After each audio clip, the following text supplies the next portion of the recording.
మీరు శంకరామాన్ని దేవుడి దగ్గర పెట్టాము తీసుకొస్తున్నాం అంటున్నారు, కానీ హిందూ దేవుళ్ళని దేవతల్ని పెద్దగా మీ అధినేత నమ్ముతున్నట్టు అనిపించదు. అసలు అదే పెద్ద పొరపాటు అండి చాలామంది. ఇప్పుడు ఏంటంటే హిందూ దేవుళ్ళు నమ్మడం, ఈయన వస్తే ఎలా అయిపోద్ది ఇలా అయిపోద్ది, ఇవన్నీ అంటే టాక్స్ అండి. ఇప్పుడు ఏంటంటే సామధాన భేద దండోపాయాలు, గజకర్ణ గోకర్ణ టక్కు టమార విద్యలు ఈయన కొంచెం చంద్రబాబు నాయుడు గారి బాగా.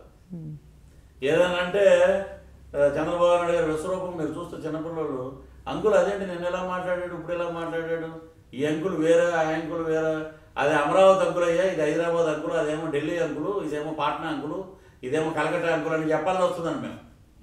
అంటే మనిషి ఒకడే బట్ ఇలా ఇలా మారుతుంటాయండి.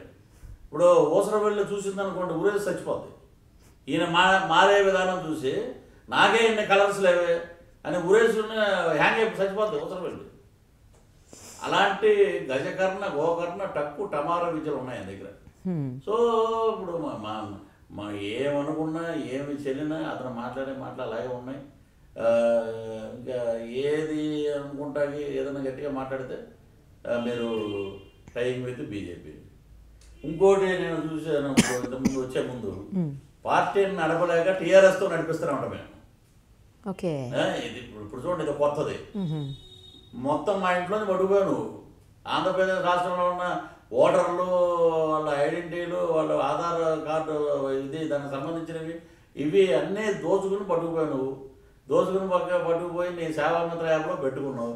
ఇదే ఇప్పుడు అడిగితే కార్యకర్తలకు సంబంధించి అన్నీ మా దగ్గర ఉన్నాయి. ఏమున్నాయండి దీనికి మళ్ళీ ఇంకొకటి అల్లి ఇప్పుడు నువ్వు దొంగవే అని అంటే నేను దొంగను కాదు అని ఎత్తుక్కుని తర్వాత స్టేట్మెంట్లు రెడీ చేసుకుని దాంతో వచ్చి మేము మళ్ళీ వాళ్ళ అనుకూలమైన ఛానల్స్లో ఇలాంటి ప్రచారం గోబెల్స్ ప్రచారం ఇదంతా.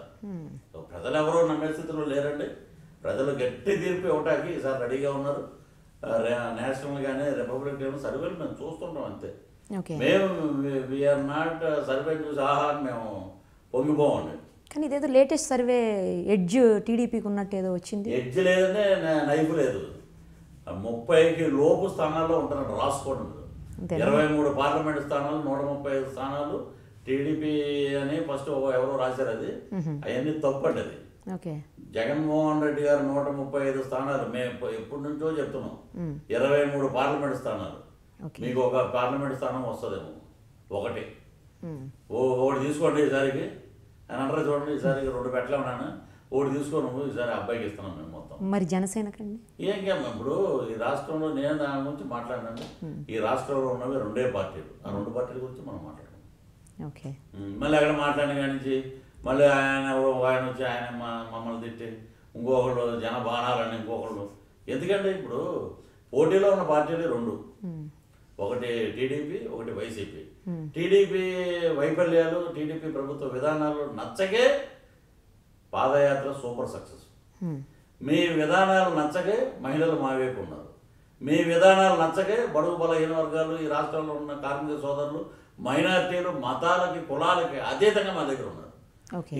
ఇప్పుడు రాష్ట్ర ముఖ్యమంత్రిగా పనిచేసిన వైఎస్ రాజశేఖర రెడ్డి గారు శ్రీరామనవమి జరిగినప్పుడు అప్పట్లో భద్రాచలానికి పట్టుచీరలు పట్టుకెళ్ళారు రాముల వారికి. అలాగే వెంకటేశ్వర స్వామికి పట్టు వస్త్రాలు సమర్పించారు. ఈ మా అధినేత ఎన్నిసార్లు వెళ్ళి ఉంటాడంటే వెంకటేశ్వర స్వామి గుడికి తిరుమలకి. అన్ని మతాలను ప్రోత్సహించడం అనేది వీళ్ళే. అన్ని మతంలో ఉన్న ఒక ఆమెను తీసుకొచ్చి దీంట్లో పెట్టారు. ఒకప్పుడు హిందూ ఆమెను తీసుకొచ్చి అధికార ప్రతినిధి స్థానంలో పెట్టారు ఆమెని టీడీపీలో. ఆమె ఏదో కూర్చొని చాలా నిబద్ధతగా ఏదో మాట్లాడతా నీ చిలక పలుకులకి కాలం చెల్లింది. 11వ తారీఖు తోటి నీ పలికే పలుకులు అయిపోతాయి. తర్వాత పలకటా కూడా ఏముండవు. ఏదైనా పలకాలంటే ఇప్పుడే పలుకు చిలక, ఇంకా నీకు సమయం లేదు. సమయం లేదు మిత్రమా, మరణమా శరణమా అంటారా. అలాగా వచ్చేసింది ఎలక్షన్ నోటిఫికేషన్ వచ్చింది అని కూడా ఏడుపు మా మీద పడి. అదేమన్నా ఎలక్షన్ అనేది అటానమీ అండి, సపరేట్ బాడీ అది. అది వీళ్ళందరూ గుమ్మక్క అయిపోయి ఎలక్షన్ ముందు తెచ్చేశారు. ఇప్పుడు వీళ్ళకి ఏంటంటే గబగబా సత్తటాకి డబ్బులు టైం లేదు, మొత్తం దండుకోవాలి కదండి. ఇప్పుడు మామూలుగా ఒక పాట ఉంది, మామూలు జనాలు మామూలు జానపద గీతాలు అంటే నేను ఎక్కువ శ్రీకాకుళం వైపు ఎందుకుంటానంటే నేను అంత చదివింది ఆంధ్ర యూనివర్సిటీ కాబట్టి ఎక్కువ ఫ్రెండ్స్ ఉంటారు. ఓకే. మేము అప్పట్లో అక్కడ కూర్చుని ఖాళీగా ఉన్నప్పుడు పాడుతూ ఉండేవాళ్ళం. ఓ పాట మీకు కూడా విని ఉండొచ్చు, రంగం వెళ్ళిపోయాను నారాయణమ్మ అని పాట ఉంటుంది. వీళ్ళు రేపొద్దున చేయబోయేది అదే, రంగం వెళ్ళిపోయాను నారాయణమ్మ, నేను అమరావతి వెళ్ళాను నారాయణమ్మ, మూటలు మూటలు దోచాను నారాయణమ్మ, ఉద్యోగం అన్నాను నారాయణమ్మ, నేను పప్పుకి ఇచ్చాను నారాయణమ్మ.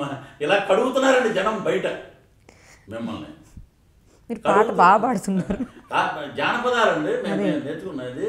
ఇప్పుడు ఏంటంటే దాంట్లో అంటాడు, నేను రంగం వెళ్ళిపోయాను, కష్టపడిందంతా దీనికి పోతుంది, సంపాదించిందంతా సారకపోతుంది అన్నట్టు నేను వచ్చినప్పుడు నీకు పిల్లోడు అన్నావు.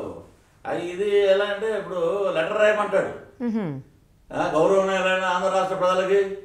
నేను చెప్పేది ఏంటంటే అమరావతి అన్నాను, అమరావతి అయింది. 4.5 ఏళ్ళ నుంచి కష్టపడిందంతా సంపాదించి దాచుకున్నాను. సింగపూర్ పంపించాను, పప్పు గారికి మంత్రి పదవి ఇచ్చాము, ఆయన చేతనంతా ఆయన సర్దాడు, మిగిలిన మంత్రులందరూ సర్దారు. 23 మంది ఎమ్మెల్యేలు తీసుకొచ్చాం, వాళ్ళతో కూడా 4 మంత్రులు వేయించి వాళ్ళతో కూడా సర్దించాం. మొత్తం అన్ని వ్యవస్థలు నిర్వీర్యం చేసాము. ఇలాగ అబద్ధాలు చెప్పి 4.5 సంవత్సరం బతికేసాం తల్లుల్లారా. ఇప్పుడు మళ్ళీ మీకు పసుపు కుంకుమని మోసం చేస్తున్నాం. డ్వాక్రా వాళ్ళకి డబ్బులు ఇవ్వలేదు, రైతులు రుణమాఫీ చేయలేదు. కాబట్టి మళ్ళీ నాకు ఒక అవకాశం ఇస్తే 5 ఏళ్ళు మొత్తం ఏమున్నాయి అన్నీ దోచుకుంటాను, ఇట్లు మీ నాయకుడు అని ఇవన్నీ వీధి నాటకాల్లో వస్తాయండి రేపు. ఓకే. ఇవన్నీ జనరంజకంగా ప్రజారంజకంగా మీరు పరిపాలిస్తే ఇవన్నీ రావు. మీరు కడిగే కార్యక్రమం అన్నమాట. రాజశేఖర రెడ్డి గారు అన్నారు అసెంబ్లీలో, కడుగుతా నిన్ను ఈరోజు వదిలిపెట్టను, నిన్ను కడిగే కార్యక్రమం ఉంది. అమ్మకి అన్నం పెట్టలేనోడు చిన్నమ్మకి బంగారు గాజులు చేయించాడట, అట్ట ఉందా నీ చరిత్ర అని రేపు పొద్దున్న ఇవన్నీ మా ఎలక్షన్ రిజల్ట్ అప్పుడు ఒక పెద్ద తెప్పిస్తున్నాం బీహార్ నుంచి, ఒక పెద్ద డ్రమ్ ఒకటి. ఆ కొడుతూ విజయోత్సవంలో ప్రధాన కార్యదర్శి అని చెప్పి మేము చాలా పాటలు ఉన్నాయి వీళ్ళ మీద పాడేవి.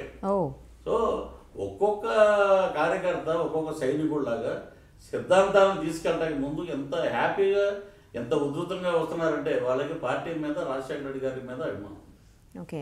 ఒక 2 జిల్లాల్లో జనసేనకి ఎక్కువ హోల్డ్ ఉంది అని అంటున్నారండి. మరి అప్పుడు ఏంటి పరిస్థితి? నెగిటివ్ అవుతుందా? చెప్పాను కదండి, ఎవరు హోల్డ్ ఏమీ చూడను. మా ఇప్పుడు నిలబడ్డాడు గురువు, ఏకలవుడికి ఒకటే ఏము, ఎటు కొట్టాలి, అక్కడ ఉన్న చెట్టు మీద ఉన్న పక్షి కనపడుతుంది గురువు గారు, పక్షి కనపడుతుంది, వేసే బాణం అంతే పట్టాలి, అంతేనా? దేర్ ఇస్ టీడీపీ పక్షి, కొట్టాము పడిపోయింది అంతే. పడిపోయేది ఎప్పుడో 23 మంది మీద అనర్హత వేటేసి ఉంటే ఈ పాటి పడిపోయే సంవత్సరం అయింది గవర్నమెంట్. సరే వాళ్ళు మీరు అందంగా ఉన్నారండి, మళ్ళీ మీరే రావాలి, మీ ఎమ్మెల్యేలు అంతా మళ్ళీ మీరే రావాలని ఆ కోడెల శివప్రసాద్ గారు కూడా ఒక ఆయిల్ పెయింటింగ్ ఆయనకి మేము గిఫ్ట్గా ఇస్తాం అనుకుంటున్నాం. ఆయన హాల్లో పెట్టుకుని అందమైన మొగాన్ని చూసుకుంటూ ఉంటాడు రోజు ఎలా ఉంటుందని. అది ఎలాంటి అసలు స్పీకర్ ఎవరైనా మాట్లాడొచ్చు అలాంటి మాటలు. అది ఆంధ్ర రాష్ట్ర అసెంబ్లీ యొక్క గొప్పతనం. నేను అన్నది జనసేన గురించి అండి. జనసేన 2 జిల్లాల్లో పట్టు ఉంది, 2 జిల్లాల్లో వాళ్ళకి పట్టు లేదండి, విడుపు లేదండి. పట్టు విడుపులు ఎప్పుడో అప్పుడు జనాల్లో అవి లేవండి. పట్టు విడుపులు ఎవరైతే ప్రజారంజకంగా పరిపాలిస్తున్నారో వాళ్ళకే, ఎవరు ప్రజలతో కలుస్తున్నారో, ఎప్పుడు ప్రజల సమస్యలు తెలుసుకుంటాడు, ఈ నాయకుడు ప్రజారంజకంగా పరిపాలిస్తాడు అనే ఒక నమ్మకం ఉంది. కాబట్టి జగన్మోహన్ రెడ్డిని స్వాగతిస్తున్నారు ఈసారి. ఓకే. గుంటూరు వైసీపీ లోక్సభ అభ్యర్థిగా నాగార్జున కానీ అమల కానీ బరిలోకి దిగబోతున్నారు అని అంటున్నారండి, నిజమేనా? వస్తారండి. ఇప్పుడు ఎందుకు, ఇప్పుడు నిశ్చితార్థం అయింది, పెళ్లి చేసుకుంటారు కదా అయ్యాక, ఏదో ఒకటి ఇప్పుడు ఎవరు వస్తారో అనేది అధినాయకుడి దగ్గర ఉంది, అది అన్నీ బయట పెడతారు. ఒక ఆయన ఎవరు అడిగారు నన్ను, మీరు కూడా ఎక్కడో కాకినాడ ఎంపీకి వేస్తున్నారండి. నాకు అలాంటి లేకుండా నేను ఫస్ట్ నుంచి వీడియోస్ చూడండి, అన్ని వీడియోస్, ఒక జెండా కనపడుతుంది, జెండా మోసే కార్యకర్త, అది నాగార్జున గారు నిలబడతారు, అమరుడు గారు నిలబడతారు, అవన్నీ మా అధ్యక్షుడు నిర్ణయిస్తారు. ఓకే. నాగార్జున, నార్నే శ్రీనివాస్, జయసుధ, ఆలీ, పీవీపీ, ఇప్పుడు కొత్తగా పుట్లూరు కొత్తగా పీవీపీ అండి. నెక్స్ట్ ఎవరు?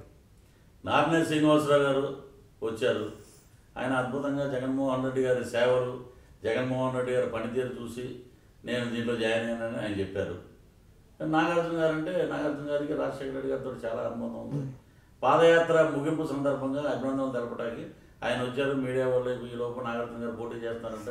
ఈలోపు ఆయన అక్కడ కంగారు ఇక్కడ వచ్చి కనపడేటప్పటికి అక్కడ బల్బు వెలిగిందండి. స్విచ్ ఇక్కడ వేస్తే బల్బు గుంటూరు వెలిగింది. గల్లా జయదేవ్ గారు నాగార్జున, ఈలోపు చంద్రబాబు నాయుడు గారు నేరస్తులని సినిమా కళాకారులు కలవడం. ఎవరంటే ఈ నిర్ణయించాడు నేరస్తుడని బలవంతంగా తీసుకెళ్ళి సినిమాల్లో చూడండి. అంతకుముందు ఎన్టీ రామారావు గారి సినిమాలు, జానపద సినిమాలు, ఈ ప్రభుత్వం వ్యతిరేకం మీద మేము అనే తిరుగుబాటు జరిగితే బంధించండి కార్యక్రమంలో వేసేయండి అని అంత మాత్రాన అతను దుర్మార్గుడు అయిపోతాడా? ఇవన్నీ మీరు చేసిన నీచమైన పనులు బయటకు వచ్చి మేము మాట్లాడితే ఏమో మా మీద పడి ఏడవటం.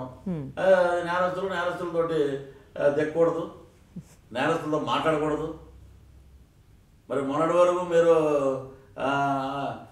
40 ఏళ్ళ ఇండస్ట్రీలో ఆల్ గారు ఎన్నో మెట్లు ఎక్కారు, ఎన్నో చేశారు అని మీరే మీ తెలుగుదేశం ఉన్నతనే ఇక్కడికి వచ్చాడు. సైకిల్ ఏమైనా సైకిల్ అంటే పెద్ద ఏముందండి బాబు, సైకిల్ ఏమి కదా, ఎక్కడికి వెళ్ళినా ఇంతకుముందు ఏదో ఇంటర్వ్యూలో చూశాను. ప్రజలంతా అడుగుతున్నారండి, సమాధానం చెప్పేస్తాను. అది సరిగ్గా చేస్తే ఎందుకు అడుగుతారు? అది మరి మీరు అటు వెళ్ళాలి కదా, ఇటు వచ్చారంటే ఇటేపే బ్రహ్మాండమైన నాయకుడు ఉన్నాడని చెప్పి నేను విశ్వసించాను, ఇటు వచ్చాను. జగన్మోహన్ రెడ్డి గారికి ఓటేయండి అమ్మా, జగన్మోహన్ రెడ్డి గారికి ఓటేస్తే నా ప్రచార సరళ ఎలా ఉంటుందో కూడా చెప్పాడు ఆయన. ఓటేయండి, మంచి జరుగుద్ది, మంచి పనులు జరుగుతాయి అని చెప్పే కదా ఇటు వచ్చాడండి. ఆయన ఓటేసి గెలిపించారండి, బ్రహ్మాండం చేస్తే మళ్ళీ ఆయనకే ఇండమ్మ ఓట్లు, ఆయనకే మళ్ళీ చేస్తే మళ్ళీ ఆయనకే ఇండమ్మ ఓట్లు అని ఎన్నిసార్లు ఎందుకంటాడండి అతను? నాయకుడి మీద నిబద్ధత, నాయకత్వ లక్ష్యాలు ఉన్నాయి. నేను పోటీ చేయడం, ప్రచారం చేస్తాను అర్థం. సో ఇప్పుడు వస్తే మా సైన్యంలోకి ఇంకొక సైనికుడు వచ్చాడు, మాకు కూడా కొంచెం బలం ఉంటుంది. ఎందుకంటే మేము అందరం రోజు కలిసి మాట్లాడుకుంటాం కాబట్టి, మాతో పాటు వచ్చాడు కాబట్టి కొంచెం ఎక్కడైనా ఆ సభలకి ఈ సభలకి ఈ ఊరి నుంచి ఆ ఊరికి వెళ్ళే మధ్యలో ఏ చిన్న ఎంటర్టైన్మెంట్ మాట్లాడుకోవచ్చు. Please subscribe Mirror TV. Thank you. And I request all of you to subscribe Mirror TV. Please subscribe to Mirror TV. Thank you. Please subscribe Mirror TV. Please subscribe Mirror channel. Please subscribe to Mirror TV.